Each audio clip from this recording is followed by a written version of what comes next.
Hey guys, welcome back. We got another Kitchenaid 3B that we're going to be restoring.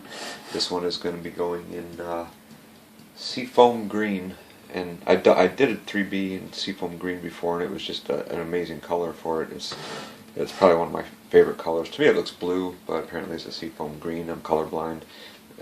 I don't know one from the other, but you know, to me it looked like a really nice color, so I really liked it.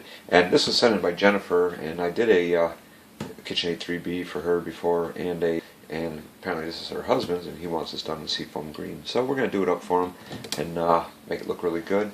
I haven't checked this thing yet. I just took it off the shelf, and I'm going to plug it in now and see if this thing runs.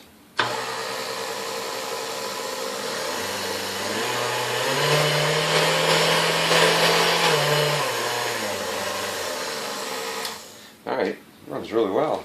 Speed's a little fast, but other than that, it runs exceptionally well. So, I say we go ahead and get started on this thing. Let me get this cord out of the way.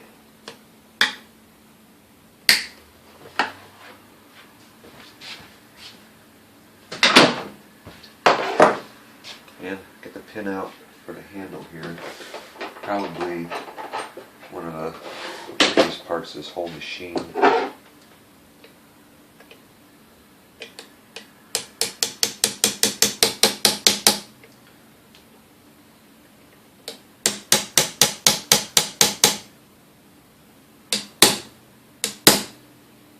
There we go.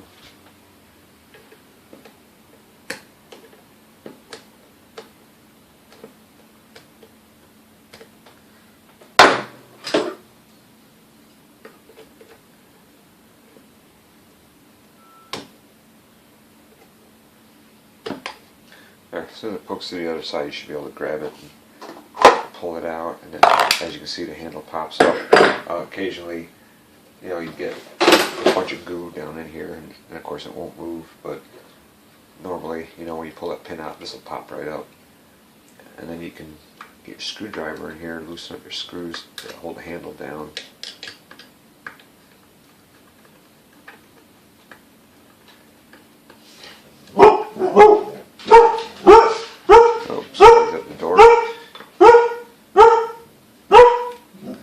Once you get the handle loosened up enough, the plate will just pop right off.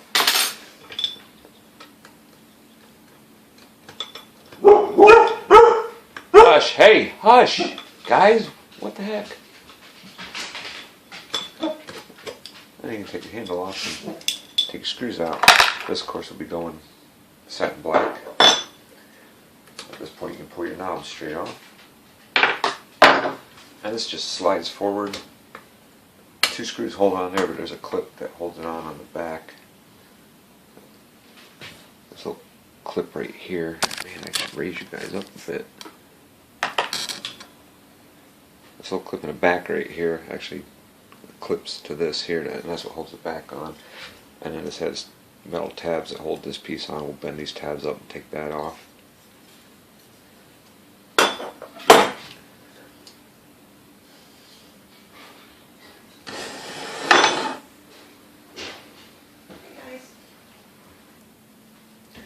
Alright, take some of these parts off of here.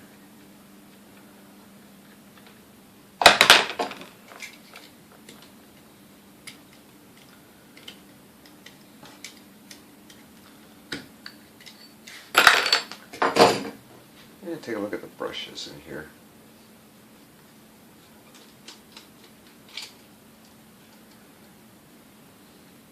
Brushes look excellent. Good sign right there.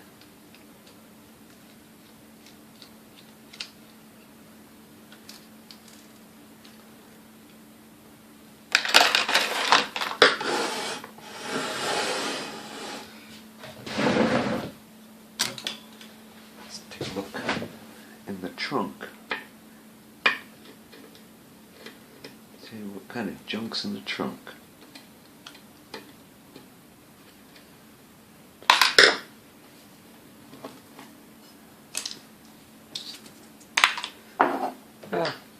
You can definitely tell this thing's been used. There's flour buildup in there. Of course, that's what they were built for, is to be used. I find it pretty odd sometimes when you open one up and it's spotless. Unless it's been serviced or something, that's not usually what you expect to see. And let's get our wiring all separated.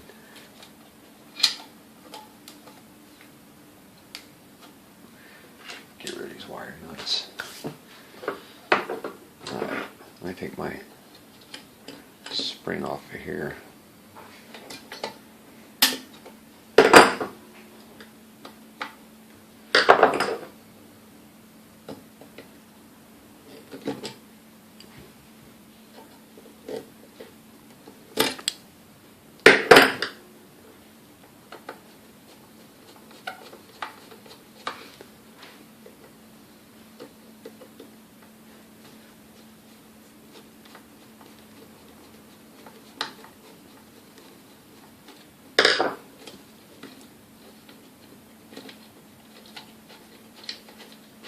So I think I just did a 3B, and I think I've got 2. This is the second one that's being taken apart. So yeah, looks like we'll be powder coating 2 of these.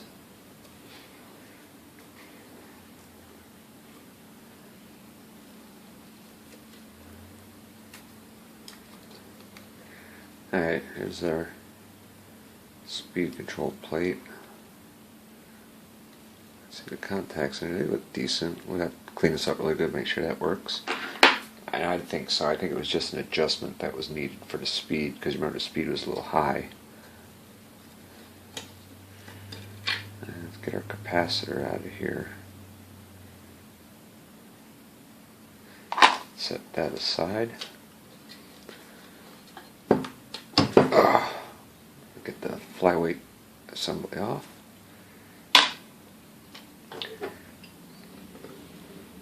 And this little pin. Alright.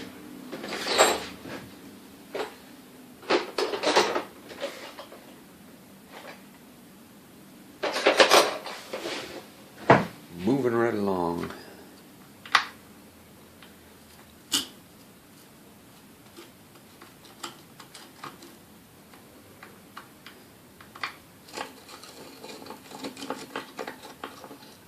There we go, get the resistor off and out of the way. Now, we can undo our rear plate.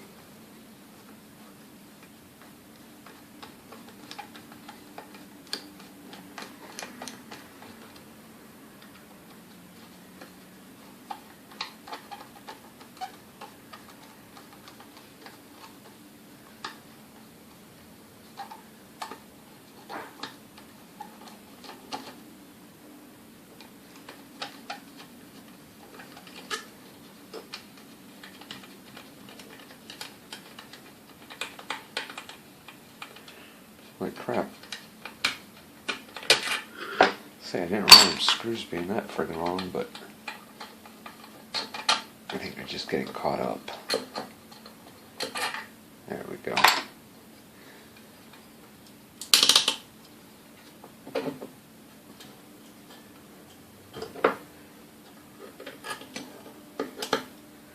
Get the spring right out of there.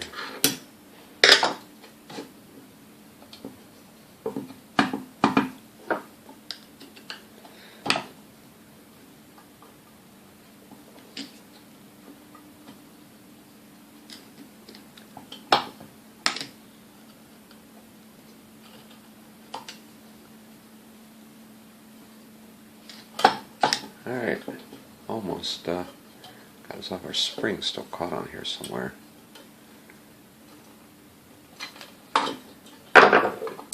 There we go. Alright, we get that cleaned up and oiled up again. Those are usually bone dry. And this thing turns like really free. It's going to be a pretty decent machine here. I mean, I think it was actually pretty good to go. If it wasn't getting refinished, it would have been you know, it wouldn't have required much. I mean, it seems to be well, you know, I mean, everything turns nice and free on there, so there's nothing binding up. I'm sure the grease in there is pretty old, but, you know, with a little bit of adjustment, it would have been a, you know, good running machine. Of course, probably not advisable to, you know, run them on the old grease for very long. And I do see it's, you know, up inside here. You can see at the bottom where it's been running out and pulling up in there.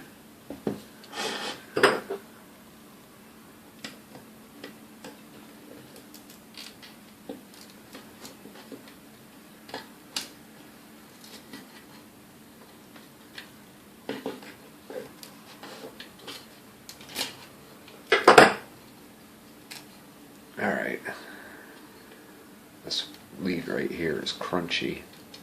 It's just crunching apart. So we're going to have to do a little wiring work on it.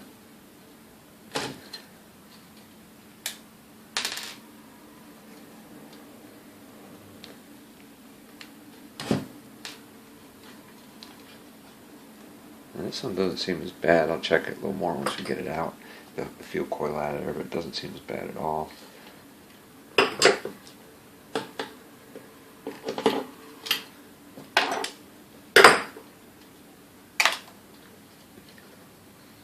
Alright, well I guess at this rate we can go ahead and pull this field coil out. And it's nice to be able to get everything electrical out before you pull the gear cover, the gear case cover off on the front there, because a lot of times it's got to be heated up, and I don't like, you know, even though it doesn't get extremely hot, I just don't like heating anything up with any of the electrical stuff inside if I can help it.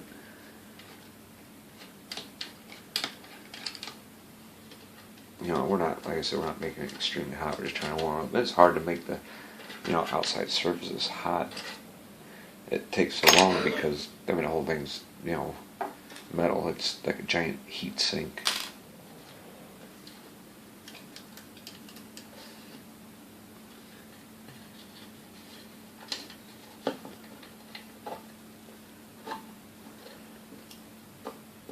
Alright, let's see what we got holding this up here. Really, there shouldn't be anything.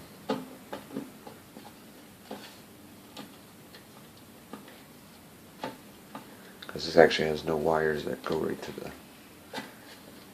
the brush holders.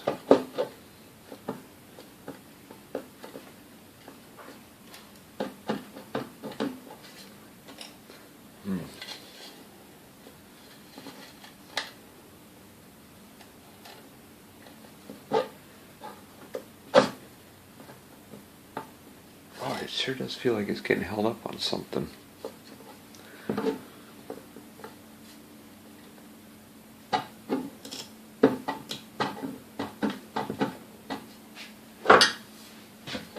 Oh, it probably is. I forgot I didn't take the switch out yet.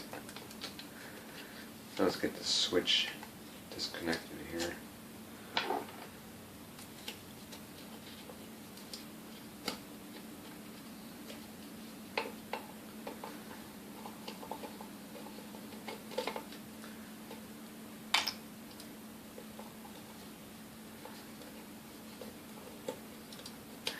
See, that's a good reason why when something doesn't want to cooperate, doesn't want to come out, you usually don't go and reef on it, because you just never know. Alright, these are kind of wrapped around each other here.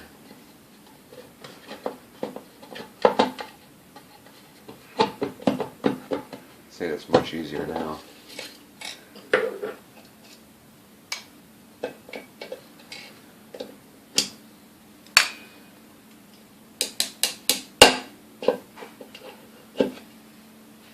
Lever assembly with the spring.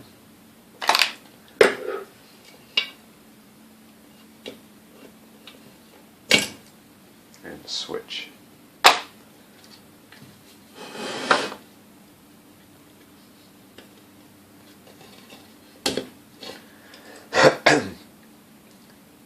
Let's see, this wire looks good, nice and flexible. I sure why 3 out of the 4 in that coil are as bad as they are. I think it's pretty goopy. Alright, so aside from the brush holders and the plate that holds that bushing in, we've got this part here all cleaned out. So I just go through and pull those out right now.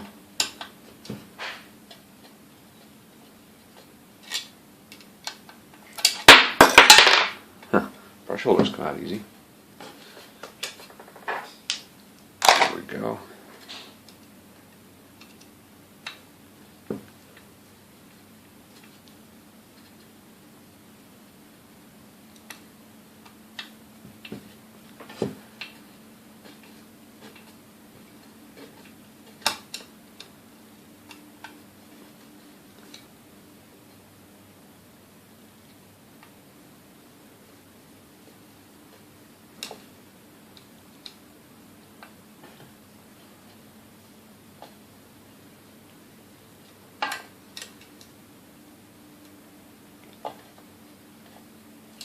Alright, one more.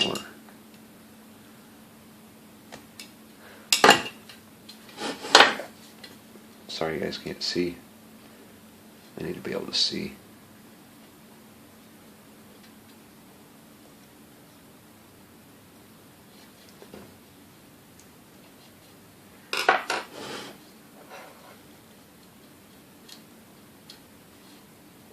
There, get these screws out.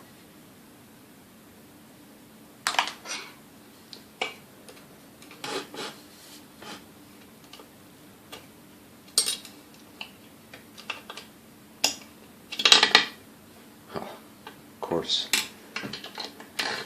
Okay, there's the bushing, which you can see needs to be cleaned well, and so does the cover for it. You see how much grease has gotten through, and around here, and if you look in here, you can see how many it was running down. It was running down all the way to here. There's a gob there. There's a big puddle of it there, and I think that's just due to age, it being so old. I don't know if it's ever been changed in here or not, but I do know I find it pretty amazing that it seems to rotate as free as it does.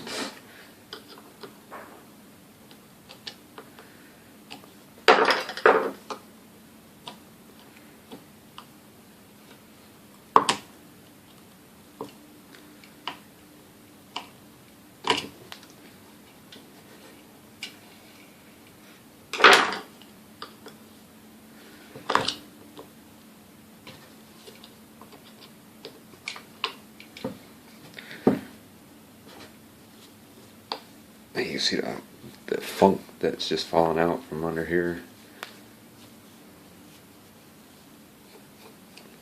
They're nice machines. They're,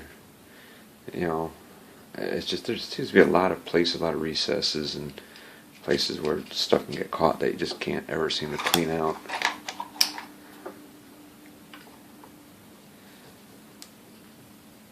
Once you disassemble it, you see everywhere where that stuff hides.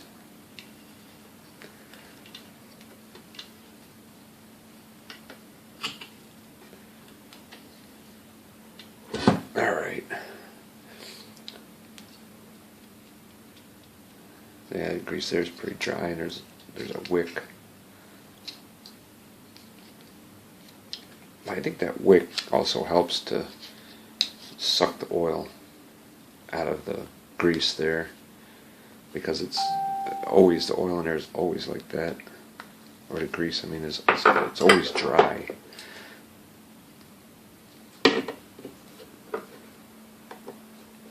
And sort of wicks by the time I get to them too.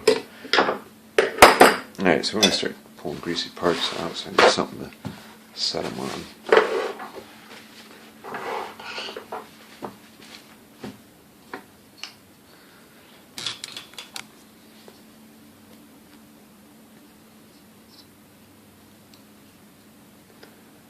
Alright,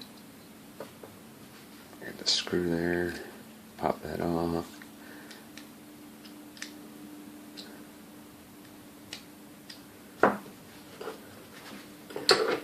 Take this little pin out, if it'll go. There we go.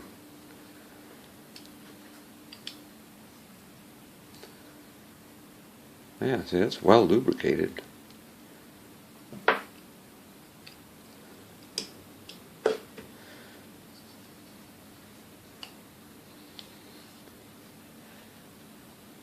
Yeah, see, this is that wick. I'm just going to toss that.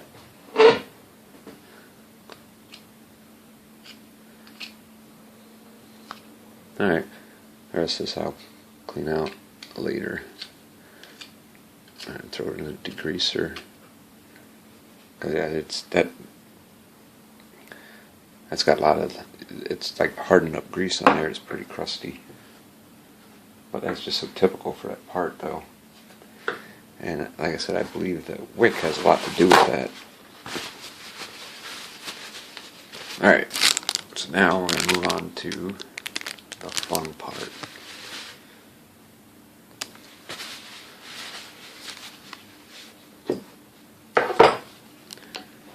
We'll probably have to break out the heat gun.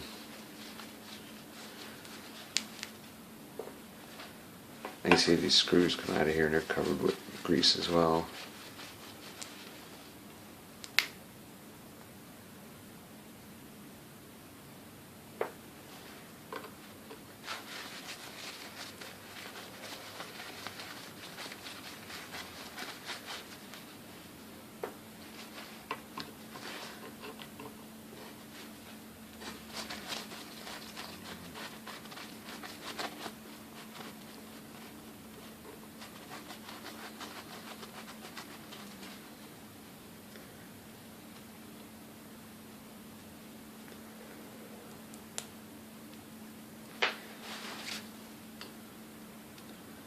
And you see how this stuff is just peeling off, like solidified. This is why we gotta take the heat gun to it, because it does get, some of that does get in this crack in between these, you know, these two pieces here. And when it gets hard like that, it basically locks it in. But we'll see if it'll move on its own.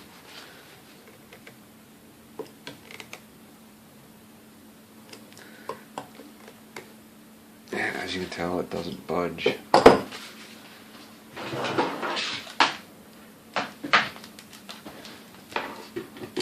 But we can make it.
And there you have it.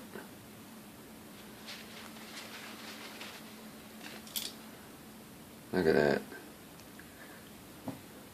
Looks like the bearing that goes on top. Oh no, wait, there's no bearing. That's on the other side. So this came out with everything. And all the grease. Well, most of the grease I see. There's still quite a bit up in there. So I'm going to get this grease off of here, which you can see down at the bottom here it's soft from being heated up, but up at the top it's still pretty hard. That's solid right there.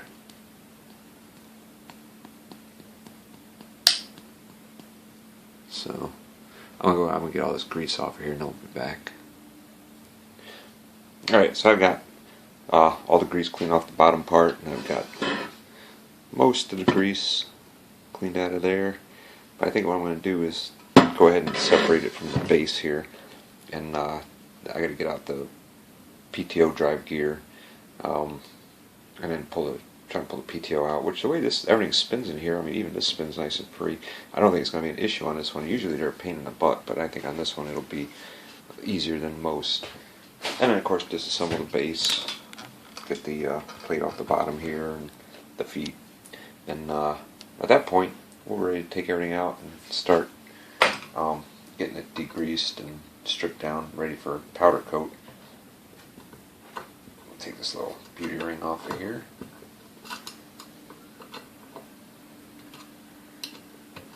There we go.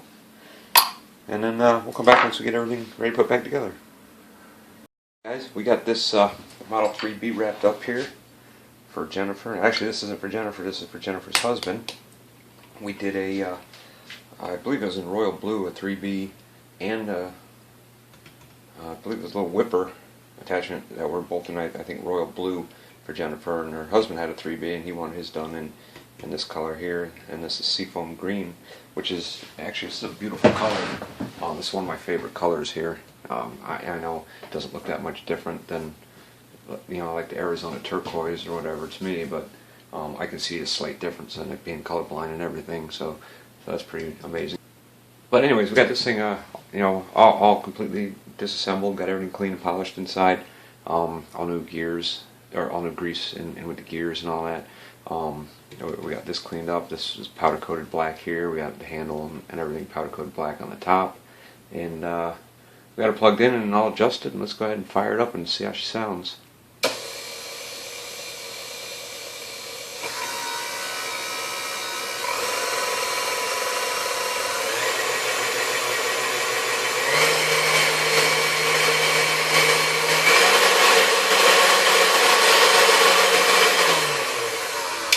Well, as you can tell, this thing runs great. I believe this ran great when it came in too. It's been a while, I can't remember. I've had a few delays lately. I had a bout with some hot, humid weather here, and I was getting nothing but moisture out of my airlines. It flooded my moisture traps and everything, so I had to. And this one and a Sunbeam that's getting done in this same color, we're sitting out there all ready to powder coat. And the day I went to go powder coat them, I couldn't get nothing but moisture out of my airlines, so I had to wait for that weather to break. And in the meantime, I've also I lost a dog. Took her to the vet quite a few times to try to get her better, and she ended up, you know, having cancer. She got to the point where she couldn't move her legs at all, so I had to take her and have her euthanized. So that was pretty hard too, and that put me back a little bit. But now I'm back in full swing. We got this one done. I'm going to start the Sunbeam next, and I just got to wipe this down one more time because I see I've got some fingerprints on it still, and we'll get this packed up and ready to head back to the owner, where you know, they can put this into use or put on a shelf, do whatever they plan on doing with it. It's a beautiful looking mixer. This seafoam green really goes well with the black. I love it with black. Pictures on like a car from the 50s. That would be unbelievable. But anyways, you know, if you guys have any questions, comments, leave them down below, and I'll get back to those as soon as I can. I appreciate you guys watching, and as always, we will see you on the next one.